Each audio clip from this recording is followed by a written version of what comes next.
इतिहास एक ऐसा विषय है जिसकी जानकारी होने का दावा सभी करते हैं, परंतु इतिहास है क्या, इसको जानने की कोशिश कम करते हैं। आज के इस वीडियो में हम इस पर चर्चा करेंगे कि इतिहास है क्या, यह किसके बारे में है, यह कैसे आगे बढ़ता है, विज्ञान और इतिहास में क्या अंतर है, इतिहास और मिथिक में क्या अंतर है, इतिहास की क्या क्या अवधारणाएं हैं, इतिहास के अंदर काल विभाजन हम कैसे करते हैं और एक इतिहासकार की क्या इसमें भूमिका होती है। वीडियो को लाइक करें, चैनल को सब्सक्राइब करें और कमेंट भी जरूर करें। आइए हम चर्चा को आगे बढ़ाते हैं। सभी पढ़े लिखे व्यक्तियों को शिक्षा प्राप्त करने की प्रक्रिया में कुछ मात्रा में ऐतिहासिक विचार दिए जाते हैं।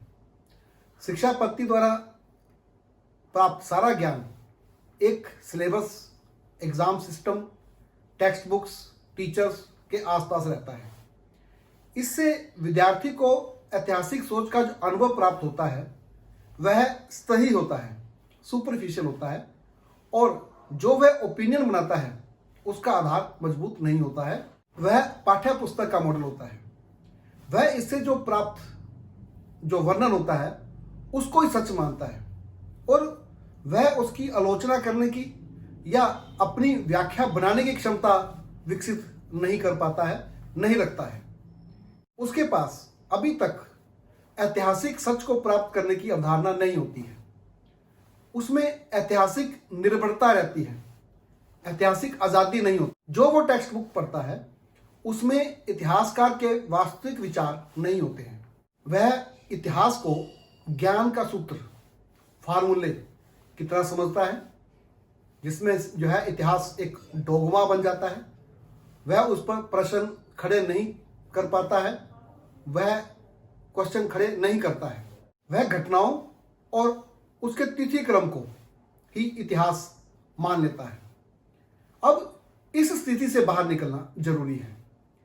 बाहर निकलकर ही यह देखा जा सकता है कि कुछ भी सेटल नहीं है, फाइनल कुछ नहीं है।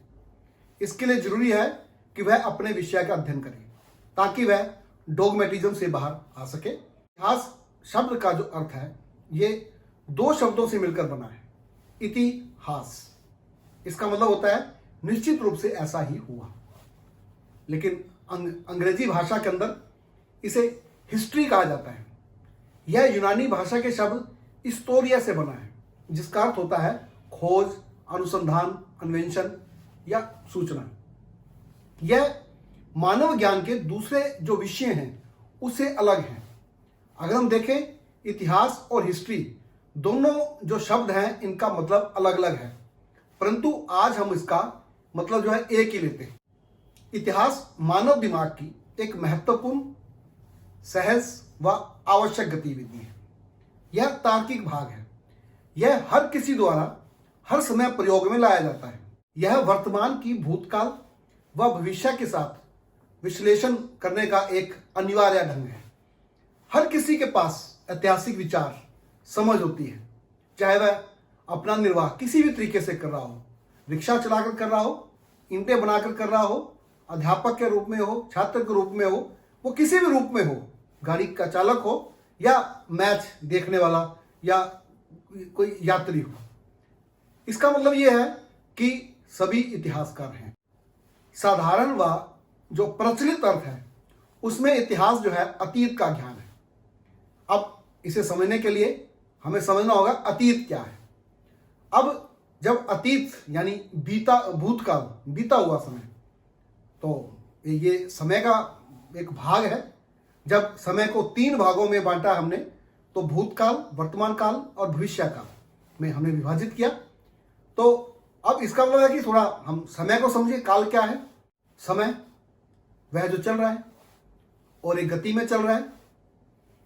किसकी तुलना में चल रहा है? इसके किनारे क्या हैं? अब स्थिर तो कुछ भी नहीं है, तो इसका मतलब है कि यह दूसरे समय की तुलना में चल रहा है। तो कितने समय हुए? तो कम से कम एक समय नहीं है। अगर हम सारे समय को एक समय माने तो लगता है कि उसमें घटनाएं व प्रक्रियाएं चल रही हैं, समय स्थिर है। लेकिन स्थिर तो कुछ भी नहीं है। आप एक सीधी रेखा की कल्पना करो, तब हम देखते हैं कि वर्तमान एक बिंदु है जिसके एक तरफ भूतकाल और दूसरी तरफ जो है वो भविष्य काल है, जो कि भविष्य की तरफ यात्रा कर रहा है।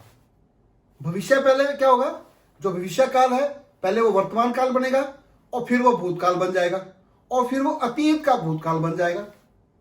तब हम घटनाओं को घटता हुआ नहीं बल्कि हमेशा से अस्तित्व में रहते हुए देखते हैं, जिसे हम तभी देख पाते हैं जब वो वर्तमान पर पहुंचते हैं। जैसे रेलगाड़ी का चलना, स्टेशन जो है वो पहले से वहां उपलब्ध है और वो स्टेशन कब दिखाई देंगे रेलगाड़ी के यात्रियों को, जब रेलगाड़ी वहां पहुंच जाएगी। ऐसे लगता है कि जैसे घटनाएं जो है घटने के लिए लाइन में लगी हुई हैं।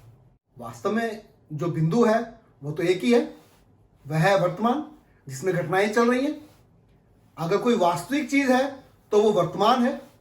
भूतकाल भी और भविष्य काल भी दोनों क्या है, काल्पनिक है, आइडियल। ये बात हमेशा याद रखनी है कि भूतकाल भी और भविष्य काल भी दोनों जो है वो काल्पनिक है। इसलिए दोनों क्या हो गए, समरूप हो गए और दोनों ही एक भ्रम है, जिद्दी भ्रम है कि जो हर किसी के अंदर होता है। भूतकाल के बारे में भी और भविष्य काल के बारे में भी कल्पनाएं मानव दिमाग के अंदर और हर दिमाग के अंदर होती हैं। समय क्या है, स्थान क्या होता है, यानी समय परिवर्तन को कहते हैं। कुछ भी ऐसा नहीं है जिसमें परिवर्तन ना हो।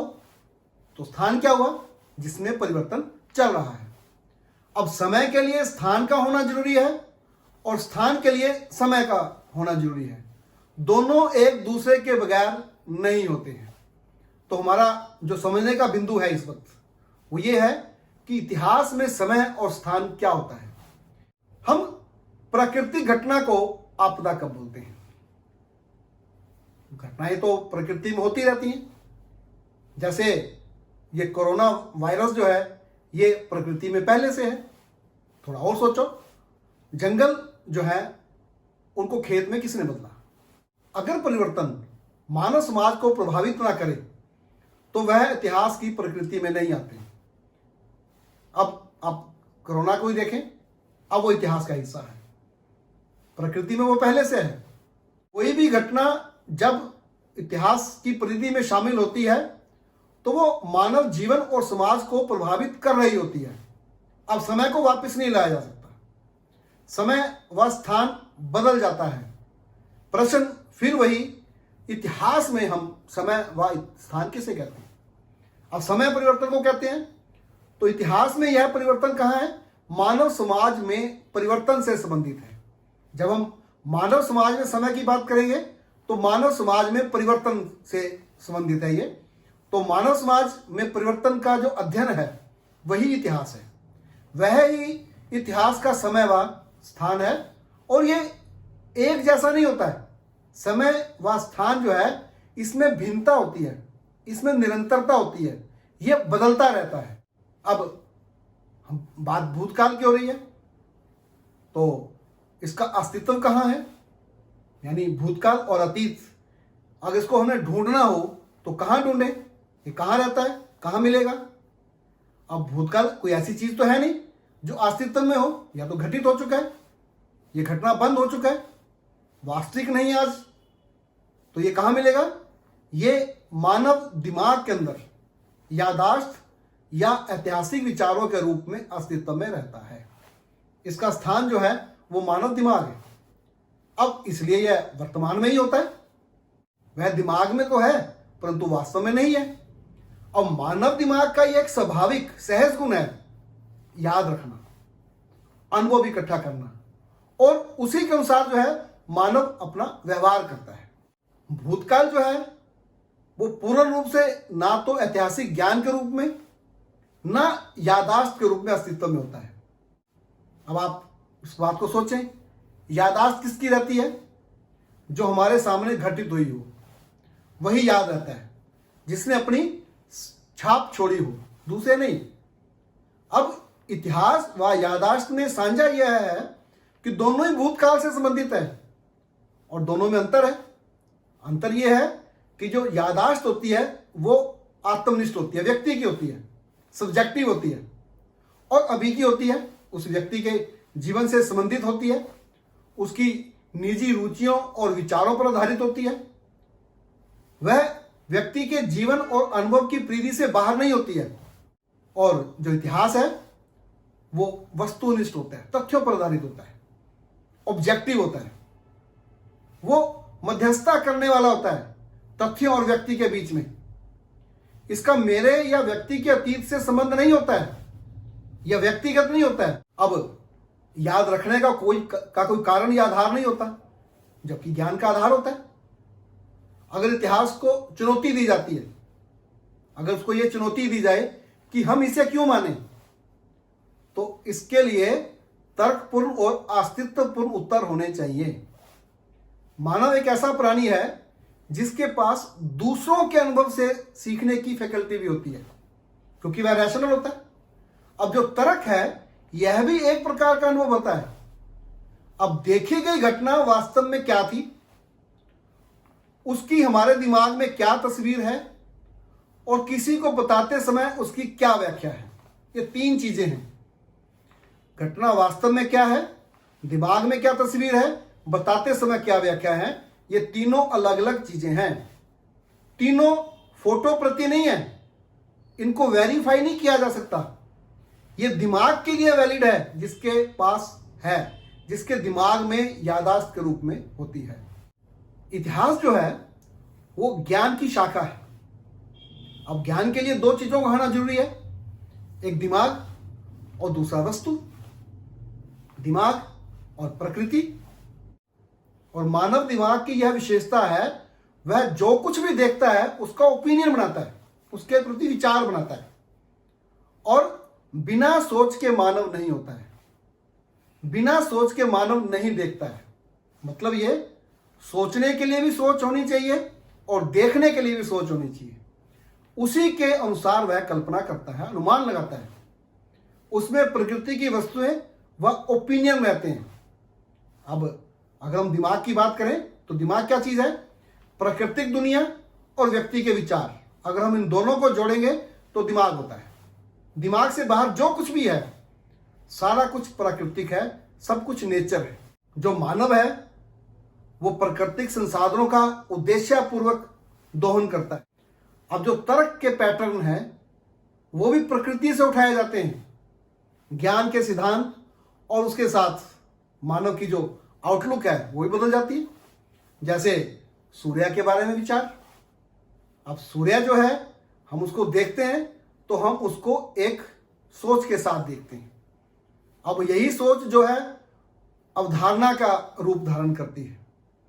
सूर्य को आज हम नाभिकीय संलयन के रूप में देखते हैं, और पहले जो ये है ये एक देवता के रूप में, रहस्य के रूप में था। अब हम सूर्य को देखने का हमारा तरीका क्या हो गया, बदल गया। प्राचीन काल की कल्पना और आधुनिक काल के मानव की कल्पना में अंतर है। यह अवधारणा जो है और जो वास्तविकता है दोनों में अंतर होता है। हम हर चीज को अवधारणा से देखते हैं। अब वास्तविकता में और अवधारणा में क्या अंतर है, हम इस पे आगे बढ़ने से पहले एक बार इतिहास में और वास्तविकता में अंतर को समझ लो। यह कैसे, यह हमारी सहायता करेगा। वास्तविकता क्या है, जो घटित हुआ, जो वर्तमान है, निश्चित रूप से ऐसा ही हुआ, अब उसे बदला नहीं जा सकता। इसमें वास्तविक चरित्र वास्तविक उद्देश्यों के लिए भाग लेते हैं। वास्तविकता को समझने की कोशिश की जाती है, तभी तो हिस्ट्री शब्द का मतलब खोज, जांच पड़ताल है। तो इतिहास वास्तविकता की खोज करने का प्रयास है, ना कि वास्तविकता है। हम निश्चित तौर पर ऐसा नहीं कह सकते कि ऐसा ही हुआ था। अब इतिहासकार जो है वो वास्तविकता को खोजने की इच्छा रखता है, वादा नहीं करता है। अब ये जो वर्तमान है जिसको वास्तविकता बोल रहे हैं, इसमें प्राकृतिक परिवर्तन और मानवीय गतिविधियां चल रही हैं। ये जो भूतकाल है यह कभी वास्तविक था, वर्तमान था, और जो कुछ भी हमें वर्तमान में दिखाई दे रहा है उसके दो रूप हैं। एक तो मानव द्वारा रचित और एक प्रकृति द्वारा रचित। एक का कर्ता मानव और दूसरे का कर्ता जो है वो प्रकृति। यही इतिहास का अर्थ छिपा हुआ है। जो अध्ययन मानव की गतिविधियों का अध्ययन करता है वह इतिहास है, और जो प्रकृति का अध्ययन करता है वह विज्ञान है। यहां दोनों में अंतर है, इतिहास और विज्ञान। जो मानव की गतिविधियों को की वास्तविकता को जानने की कोशिश करता है वह इतिहासकार है, और जो प्रकृति की वास्तविकता का अध्ययन करने की कोशिश करता है, प्रकृति से खोज और अनुसंधान करता है, वह वैज्ञानिक है। दोनों में प्रश्न पैदा किए जाते हैं, विज्ञान में भी इतिहास में भी। दोनों में उनके उत्तर ढूंढे जाते हैं, लेकिन दोनों अलग अलग प्रकार के ज्ञान हैं। यहां पर एक चीज फिर याद रखने की है कि दिमाग के अलावा सब कुछ प्रकृति है। मानव खुद भी सभी प्रकृति का हिस्सा है, उसी से बने हुए हैं। दोनों ही जो है खोजबीन, जांच पड़ताल करते हैं, खोज करते हैं, आविष्कार नहीं करते हैं। दोनों में घटनाएं होती हैं, लेकिन दोनों के मूल अंतर जो है उनका आधार है। अब यह आधार का कैसे पता करें? जब यह जवाब देना होता है कि कैसे पता चला, प्रकृति विज्ञान का जो आधार है वो तो उपलब्ध करवाया जा सकता है, उसे प्रयोगशाला में फिर से पैदा किया जा सकता है, किया जाता है। जो विज्ञान है वो प्रकृति का अध्ययन करता है, जो कि जनरल होता है, और जो इतिहास है वो मानव की गतिविधि का अध्ययन करता है, जो कि यूनिक होता है। पहले ये समझ लो, यूनिक और जनरल में अंतर समझ लो। इतिहास की घटना यूनिक होती है, उसके जैसी कोई और घटना नहीं है। जनरल का मतलब होता है वैसी घटनाएं बार बार कई जगह और आम होना, सामान्य होना। प्रकृति में जो घटनाएं हैं वो सामान्य होती है, परंतु इतिहास में हर घटना और व्यक्ति यूनिक होता है। उसमें समय और स्थान के अनुसार भेद होता है। प्रकृति वैज्ञानिक जो है वो प्रकृति से नियम निकालते हैं, सूत्र बनाते हैं।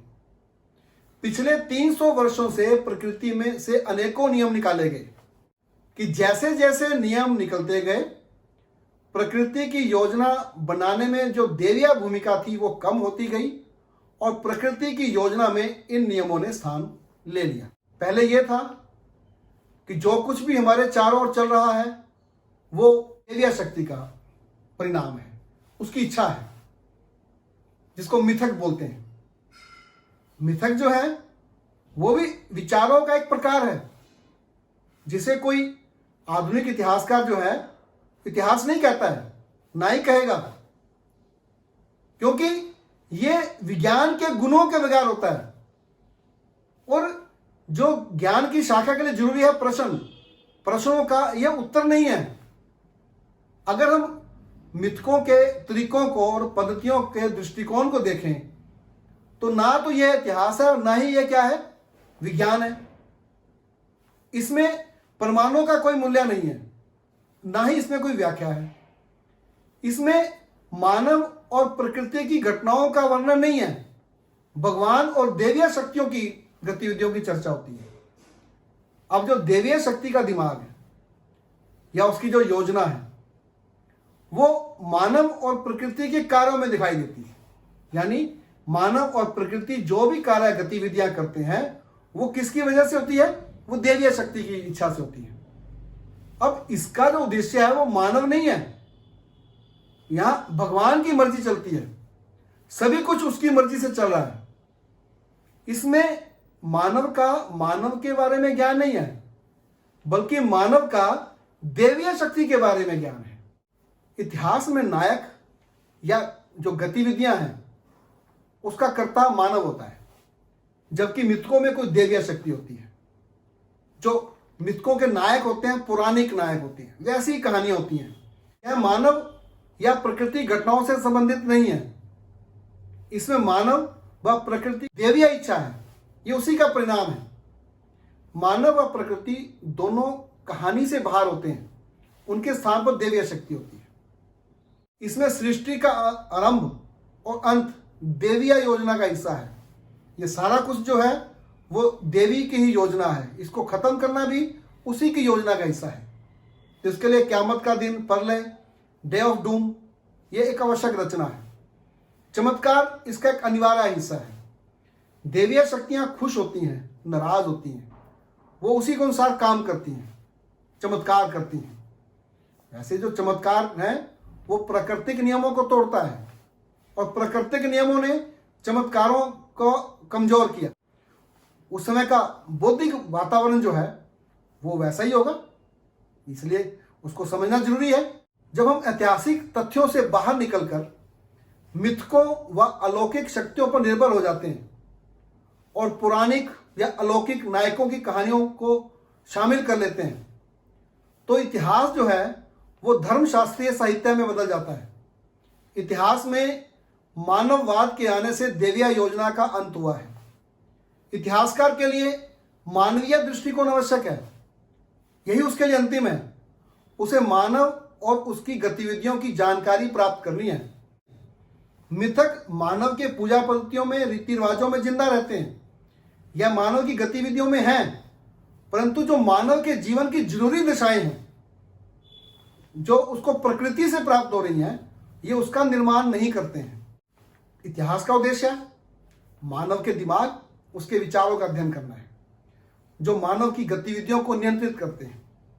जो मिथक हैं, रिवाज हैं, इतिहासकार इनका भी प्रयोग कर सकता है, लेकिन इनका प्रयोग जो है उस समय के लोगों की, जिनके ये मिथक है, रिवाज है, जब शुरू हुए होंगे, उन लोगों के दिमाग की कल्पना शक्ति को समझने के लिए कर सकता है।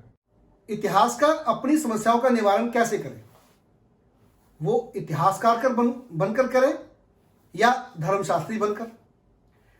हेरोडोटस ने पौराणिकता को अपने इतिहास से बाहर रखा था, तभी उसे इतिहास का पिता कहा गया। उसने मानव के कार्यों का वर्णन किया, ना कि रहस्य या धर्म तंत्र का। हम जब इतिहास की बात करते हैं तो मानव समाज के इतिहास की बात करते हैं, जिसके भूतकाल को बदला नहीं जा सकता। उसका भूतकाल जो है किसी समय वर्तमान के रूप में अस्तित्व में था। उसमें वास्तविक चरित्र और सामाजिक शक्तियों ने भाग लिया था। इतिहास और वास्तविकता में अंतर रहता है। इतिहास वास्तविकता तक पहुंचने की एक कोशिश है। मानव समाज के विकास के अध्ययन को इतिहास कहते हैं। अब पृथ्वी का घूमना, सूर्य का उदय होना या अस्त होना, पौधे का बड़ा होना, फल लगना, ये इतिहास नहीं है। हाँ, सूर्य के उदय होने और अस्त होने को याद रखना, उसको गिनना, जमीन सही करके बीज डालकर पौधे उगाना, ये इतिहास है। जैविक या प्राकृतिक परिवर्तन इतिहास नहीं होते हैं। अब कुछ पॉइंट्स हम इसके बना सकते हैं। इतिहास खोज व अन्वेषण है जो प्रश्न से शुरू होता है। यह तार्किक होता है, इसका आधार प्रमाण होते हैं। इसका उद्देश्य वर्तमान को समझना होता है। यह परिवर्तन के बारे में होता है और मानव समाज में परिवर्तनों को दिखाता है, समझाता है। मानववाद जो है इतिहास की मुख्य विशेषता होती है। मानव के कार्य, उसकी उपलब्धियां, उद्देश्य, उसकी सफलताएं, असफलताएं, उसकी अवधारणाएं आदि इसका हिस्सा होती हैं। भाई, इतिहास किस प्रकार की चीजों की छानबीन करता है? मानव की भूतकाल की गतिविधियों की छानबीन करता है, जांच पड़ताल करता है। इतिहास का नायक जो है वो मानव होता है। सारी गतिविधियों का कर्ता इतिहास में मानव है और इतिहास का विषय मानव और उसका समाज है और उसकी उपलब्धियां हैं। मानव का अस्तित्व दो रूपों में होता है, एक जैविक रूप में और दूसरा बौद्धिक रूप में। जैविक रूप में वो प्रकृति का हिस्सा है, बौद्धिक रूप में वो एक अलग उसका अस्तित्व है और हम उसी अस्तित्व से संबंधित जो है इतिहास के अंदर छानबीन करते हैं। हम उसके अस्तित्व, बौद्धिक अस्तित्व को ही ढूंढने की कोशिश करते हैं। जो इतिहास है या मानव का जो दिमाग है, उसकी यात्रा है, उसकी अवधारणाओं की यात्रा में हम उसको देख सकते हैं। जैसे शुरू में एनिमिज्म, एनिमो से आत्मा से, देवीय शक्ति, जो सब कुछ है प्रकृति में, ये कोई देवीय शक्ति चला रही है। इसको चैलेंज दिया प्रकृति साइंस ने जब नियम निकाले, और उसके बाद विकासवादी सिद्धांत डार्विन के। अब ये अवधारणाओं को स्वरूप प्रदान कर रही है। जैसे आज के समय में सूचना क्रांति, artificial intelligence, nano technology, quantum physics, ये मानव की अवधारणाओं को बना रही हैं, उसको नया रूप दे रहे हैं। तो अलग अलग समय काल में जो मानव का जो अवधारणाएं हैं, जो दुनिया को देखने का उसका सोच है, उसका तरीका है, उसमें परिवर्तन आता रहता है। और इनके द्वारा ही हम देखते हैं कि किस प्रकार दुनिया दिखाई देती है। जैसे चक्रीय अवधारणा, ये प्रकृति की अवधारणा से, जैसे सूर्य जो है वो हमें चक्र काटता हुआ नजर आता है, उदय होना, अस्त होना और बीज का सारी क्रिया, बीजों से पौधे बनना और फिर दोबारा से बीज बनना, यहाँ पे चक्रीय परिवर्तनों की झलक मिलती है। इसकी झलक जो है वो इतिहास में चक्रीय अवधारणा के रूप में आई मानव के दिमाग के अंदर। जैसे कि सृष्टि में भी जो परिवर्तन है इसी पैटर्न पर अवधारित किए गए। जैसे सतयुग, त्रेता, द्वापर, कलयुग, फिर प्रलय, प्रलय के बाद फिर वही चक्र। ये राजवंशों पर भी लागू कर दी कि राजवंशों का भी उदय होता है, विस्तार होता है, पतन होता है। जो भी चीज ऊपर जाती है वो नीचे आती है, जिसका उदय होता है उसका पतन होता है। अब सभ्यता का जो जीवन चक्र है उसमें भी यही लागू हो गया, वही स्कीम जो है लागू कर दी, यही चक्र चलता रहता है। अब इस अवधारणा के अंदर जो है इतिहास खुद को दोहराता है। इतिहास जो है वो रिपीट करता है अपने आप को। जो दूसरी अवधारणा है वो ईश्वरीय अवधारणा। अब सारी सृष्टि जो है इसकी रचयिता कोई देवीय शक्ति है, सब कुछ उसी की योजना का हिस्सा है, उसी की मर्जी है, उसी का आशीर्वाद प्रकोप से सुख दुख आते हैं। इसी अवधारणा का परिणाम था कि व्यक्ति की शक्तियों को भी चमत्कारों से जोड़ा गया। उस समय का बौद्धिक वातावरण ही ऐसा था, सभी ऐसा ही सोचते थे। अब इसके बाद वैज्ञानिक अवधारणा। अब जो देवीय शक्ति की जो एक अवधारणा थी, उसका जो मजबूत किला अभी तक टूटा नहीं है, लेकिन उसको जो चुनौती है वो प्राकृतिक विज्ञान से मिली। अब प्रयोग पक्ति से प्रकृति का अध्ययन शुरू हुआ, तथ्य इकट्ठे करो, नियम निकालो। अब इतिहास में जो प्रकृति विज्ञान है वो प्रत्यक्षवाद के रूप में सामने आया। अब इसका भी वही तरीका अपनाया गया कि तथ्य इकट्ठा करो और नियम निकालो। अब इसमें इतिहास की प्रक्रियाएं और प्रकृति की प्रक्रियाएं दोनों एक जैसी मान ली गई। इसलिए जो प्रकृति विज्ञान है वो के जो नियम है वो इतिहास की व्याख्या करने में सहायक होने लगे। इसने इतिहासकार को तथ्यों से बांध दिया। इन तथ्यों के आधार पर प्रत्यक्षवादियों ने इतिहास को विज्ञान का दर्जा दिया। पहले अपने तथ्यों की जांच करो, फिर उससे निर्णय निकालो, सूत्र निकालो, उन सूत्रों से इतिहास की व्याख्या करो। कारण और परिणाम का जो इतिहास में प्रयोग होने लगा। इतिहास का गुण है वो निश्चित करना भी हो गया, इन कारणों से यही परिणाम निकलेंगे। छानबीन, जांच पड़ताल की एक नई विधि का आरंभ हुआ। तो यहां तक लिख दिया, history science no less no more, यानी इतिहास विज्ञान के अलावा कुछ नहीं है। अब इसमें तथ्य सब कुछ है। जितने ज्यादा तथ्य होंगे उतनी ही बढ़िया हिस्ट्री लिखी जा सकती है, उतना ही वास्तविकता के पास पहुंचा जा सकता है। अब अधिकतम तथ्यों का संग्रह है इतिहास हो गया। अब तथ्यों पर बल देने से इतिहासकार का जो कार्य है वो क्या रह गया, घटनाओं को रिकॉर्ड करने का रह गया। और इतिहास क्या बन गया, वो घटनाओं का रिकॉर्ड बन गया। अब इतिहास में मानव समाज को विभिन्न भागों में, कैटेगरीज में बांटकर अध्ययन करने की पद्धति शुरू हुई। अब रंग, नस्ल, धर्म आदि के आधार पर अंतर निकालना शुरू हुआ। अब ये एक नया अवधारणा शामिल हो गई कि एक रंग, नस्ल, धर्म और जाति के लोगों की मानसिक क्षमता है वो एक जैसी होती है। उनकी उपलब्धियां और व्यवहार एक जैसा होता है। उनकी दूसरों के साथ तुलना ऐतिहासिक नहीं की गई, जैविक की गई। अब आप दोनों में एक बार आप अंतर समझिए। एक होता है जैविक विरासत, बायोलॉजिकल इनहेरिटेंस, और दूसरा होता है सोशल एक्विजिशन, सामाजिक विरासत। अब त्वचा का रंग बायोलॉजिकल है, जैविक विरासत है, लेकिन जो भाषा है वो सामाजिक एक्विजिशन है, हमें समाज से प्राप्त होती है। इसका जो स्थान है वो दिमाग में है। अब लेकिन जो जैविक इनहेरिटेंस था, विरासत थी, उसी के आधार पर मानव को जो है वो श्रेष्ठ और निम्न की अवधारणा लगा दिया। अब इससे क्या हुआ कि एक रंग भेद या नस्ल भेद का जो है वो भेद आ गया, एक नई अवधारणा आ गई।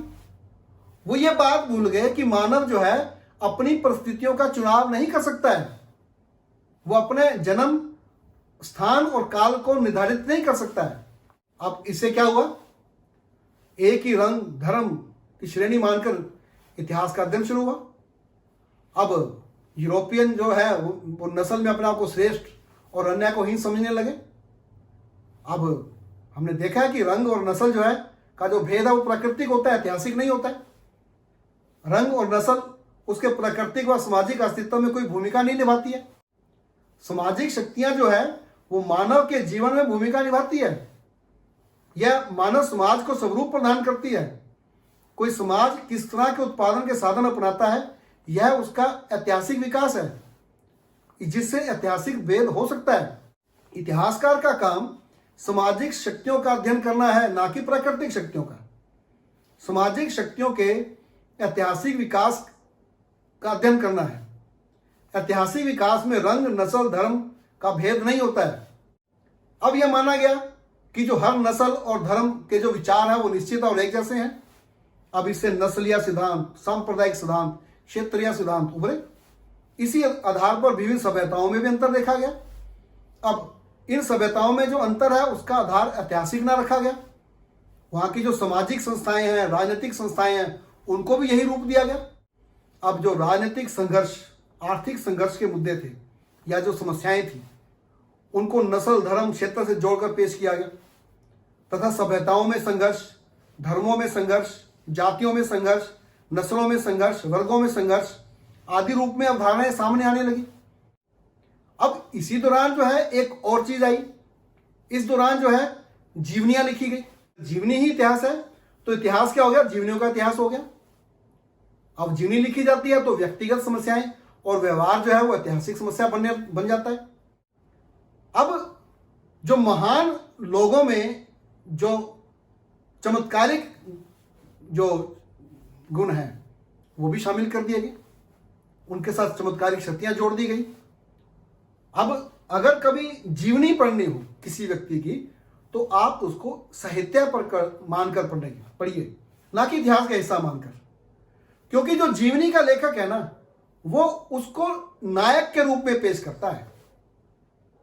अगर उसे हम इतिहास मानते हैं तो वो व्यक्ति पूजा शुरू होती है, जो कि इतिहास का गुण नहीं है। दूसरा, विकासवादी व्याख्या। इसको डार्विन के विकासवादी सिद्धांत ने प्रकृति विज्ञान में नए सिद्धांत को शामिल किया कि सब कुछ जो है विकास का परिणाम है।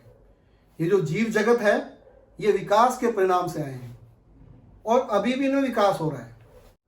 वो जो हमने शुरू की अवधारणा देविया शक्ति वाली अवधारणा, उसको पूरी तरह से इसने जो है तोड़ मरोड़ दिया, नष्ट कर दिया। इससे इतिहास में भी एक विकासवादी अवधारणा जो है वो स्थापित हुई। मानव समाज और उसके विचार जो है ये भी यात्रा करें, इनका भी विकास हो रहा है। मानव समाज जो है वो एक जीवित इकाई के रूप में काम करता है। अब विकास जो है चक्रिया नहीं होगा, अब विकास रेखावत हो गया। उसके बाद हीगल की अवधारणा। इतिहास को समझने के लिए हीगल को समझना बहुत जरूरी है, खासकर उसके डायलैक्टिक्स को, जिसकी हम चर्चा कभी अगले किसी वीडियो में करेंगे, जिसे आमतौर पर द्वंद्व कहते हैं। उन्होंने चेतना के विकास पर प्रकाश डाला। इतिहास को गति देने में विचारों की भूमिका पर बल दिया। उन्होंने जो इतिहास की जो गति है उसमें विचारों को जो है वो मूल माना। मार्क्सवादी अवधारणा, इसे इतिहास की भौतिकवादी अवधारणा कहते हैं। इतिहास में भौतिक साधनों की भूमिका का वर्णन है। इसी से चेतना और विचार पैदा होते हैं। चेतना, विचार और भौतिक साधनों में जो है डायलैक्टिकल रिलेशन होते हैं। भौतिक साधनों में परिवर्तन होने से मानव समाज में भी परिवर्तन हो जाते हैं। इसलिए जो मार्क्स है वो उत्पादन के साधनों के अध्ययन पर बल देता है, क्योंकि मानव अपनी जरूरत की चीजों का उत्पादन करता है। उसके उत्पादन के लिए औजारों का प्रयोग होता है और सामाजिक संबंधों और वर्गों का निर्माण होता है। औजारों में परिवर्तन से सामाजिक संबंध और वर्ग भी बदल जाते हैं। मशीन की खोज से पहले का समाज और मशीन की खोज के बाद का समाज में क्रांतिकारी परिवर्तन हुए हैं। इतिहास का विभाजन कैसे करते हैं? जैसे मध्यकाल, आधुनिक काल, प्राचीन काल, प्रागैतिहासिक काल, आध्यात्मिक काल, फिर ऐतिहासिक काल, पाषाण युग, ताम्र युग, लौह युग, हिंदू काल, मुस्लिम काल, औपनिवेशिक काल, स्वतंत्र काल, वैदिक काल, आदिम साम्यवाद, दास युग, सामंतवाद, पूंजीवाद, समाजवाद, साम्यवाद, फिर आगे भक्ति काल, रीति काल, प्रगति काल। चर्चा का विषय है कि ये विभाजन करते कैसे हैं, विभाजन का तरीका क्या, बेस क्या है, आधार क्या है। अब एक बात देखो, अब जब हम विभाजन शब्द यूज कर रहे हैं तो विभाजन के लिए विभाजक का होना जरूरी है। अब विभाजक क्या है? लेखन कला, औजार, तर्क, तकनीक, व्यक्ति, वंश, मिथक, साहित्य। अब काल का तो विभाजन नहीं होता है, वह तो निरंतर है, समय है, वो तो बह रहा है, चल रहा है। लेकिन मानव उसको समझने के लिए विभाजन करता है। जैसे ऐसे ही औजार किस चीज के हैं? पाषाण के, ताम्र के, लोहे के।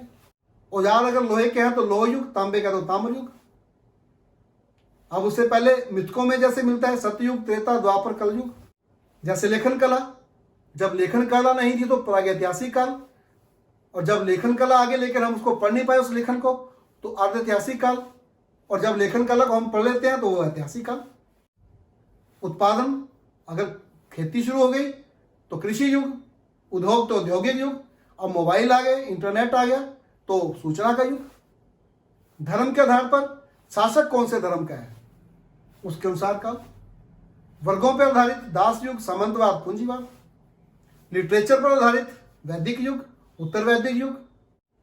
अब जो इतिहास की बेसिक चीज कि ऐतिहासिक घटना क्या चीज है। अब घटना जो है वो अपने युग में चल रही प्रक्रिया का परिणाम होती है। अब हर घटना में जो सामाजिक शक्तियां भाग लेती हैं। अब ये सामाजिक शक्तियां क्या है? जो मानव को गतिविधि करने में सहायता करती हैं, उसी से समाज बनता है। और यह समझना किसी भी काल की व्याख्या के लिए जरूरी है। मानव को गतिविधि करने में मानव के विचार, उसके उत्पादन के साधन व तरीका, अगर युद्ध है तो उसमें लड़ने के साधन, यातायात और संचार के साधन ये शामिल होते हैं। मानव की गतिविधियां इसी पर निर्भर करती हैं। इन्हीं के द्वारा मानव गतिविधियां करता है और इसी से मानव समाज की रचना होती है। इसी से मानव के आपसी संबंध निर्भर करते हैं। हम किसी घटना को ऐतिहासिक क्यों कहेंगे? इसके लिए जरूरी है कि हम हर घटना को यूनिक माने। मतलब हर घटना में भाग लेने वाले नायक अलग अलग होते हैं, उनकी सोच अलग अलग होती है। हर घटना में भाग लेने वाली सामाजिक शक्तियां अलग अलग होती हैं। इसलिए हर घटना दूसरी घटना से अलग होती है। आप अलग अलग घटनाओं को नाम दे सकते हैं, एक नाम दे सकते हैं, परंतु अगर हम थोड़ा ध्यान से देखेंगे तो हर घटना जो है वो अलग अलग प्रकार की घटना है। जैसे युद्ध, हम में सिर्फ शब्द ही युद्ध समझे हैं, लेकिन जब हम युद्धों को देखें ध्यान से तो उनके कारण, घटनाएं, परिणाम, प्रभाव, पात्र, हथियार सब अलग अलग होते हैं हर बार। राजा, युद्ध, हथियार, खेती, पहनावा, खान पान, यातायात सब कुछ अलग अलग होता है। यही तो इतिहास के अंदर स्थान और समय है। ये समय बनाते हैं इतिहास का। इन चीजों से समय बनता है, घटना बनती है, समाज बनता है, सामाजिक शक्तियों से बनता है। अब दूसरी चीज, इतिहास के तथ्य क्या चीज है, इसको ध्यान से समझने की जरूरत है। आप इस स्टेटमेंट पर ध्यान दें, मुझे मेरे स्रोतों से पता चला है इसलिए मैं इस पर विश्वास करता हूं। यह इतिहास का गुण है, इतिहासकार का की स्टेटमेंट है। मैं क्यों विश्वास करता हूं? क्योंकि मुझे मेरे स्रोतों से पता लगा है। अब ये स्रोत क्या है? जब कभी भी किसी चीज को समझने में समस्या आए तो एक बार, ये हमेशा हर सब्जेक्ट के अंदर, हर ज्ञान की उसके अंदर आप चीज को ध्यान रखें कि जब भी किसी चीज को समझने में समस्या आए तो मूल चीजों को फिर से देखो। जो बेसिक चीजें हैं। और इतिहास की बेसिक चीज क्या है उसको समझ लो। इतिहास मानव की गतिविधियों का इतिहास है। तो ऐतिहासिक तथ्य क्या हुए जो मानवीय गतिविधियों से संबंधित हैं, उसके अवशेष हैं, प्रमाण हैं। ये कुछ भी हो सकते हैं, जैसे चार्टर, समझौता, घोषणा, सिक्के, खंडहर, बर्तन, पुरातत्व चीज, कुछ भी जिसमें मानव की गतिविधि हमें झलके, उसका अवशेष नजर आए। यह इतिहासकार का कार्य है कि वो अपने स्रोतों को ढूंढे, उनको इकट्ठा करे, उनको अरेंज करे, उनकी व्याख्या करे। इतिहासकार ये सब काम जो है अपने सिद्धांतों व अवधारणाओं के आधार पर करता है। इसी को हम ऐतिहासिक प्रक्रिया बोलते हैं, इसी गतिविधि को। पहले ये समझ लो कि ऐतिहासिक प्रक्रिया जो है उसका जो स्थान है वो इतिहासकार का दिमाग होता है। इतिहासकार ऐतिहासिक प्रक्रिया को जीता है, उसको अनुभव करता है, उस घटना को अपने दिमाग में पूरी तरह से अनुभव करता है, रीइनेक्ट करता है और उसकी तस्वीर बनाता है। यह इतिहासकार की स्वायत्ता होती है। ये तथ्य वही इतिहास बनते हैं जिसे इतिहासकार चाहता है, उसकी व्याख्या भी उसी की होती है। इतिहासकार उन्हीं स्रोतों को ढूंढता है जिनसे वह सहमत होता है, उनकी व्याख्या जो है उसके सिद्धांतों से मेल खाती है। बाकी को वो छोड़ भी सकता है, छोड़ता भी है। इसलिए किसी भी काल में संपूर्ण तथ्य इकट्ठे नहीं किए जा सकते हैं। अब जहां पे स्रोतों का अभाव होता है वहां इतिहासकार व्याख्या के नए तरीके ढूंढ लेता है। अब इतिहासकार के बिना जो सारा इतिहास है वो पूर्व इतिहास होता है। अगर किसी चीज तथ्य को उसने इतिहास का रूप नहीं दिया तो वो नहीं इतिहास होगा।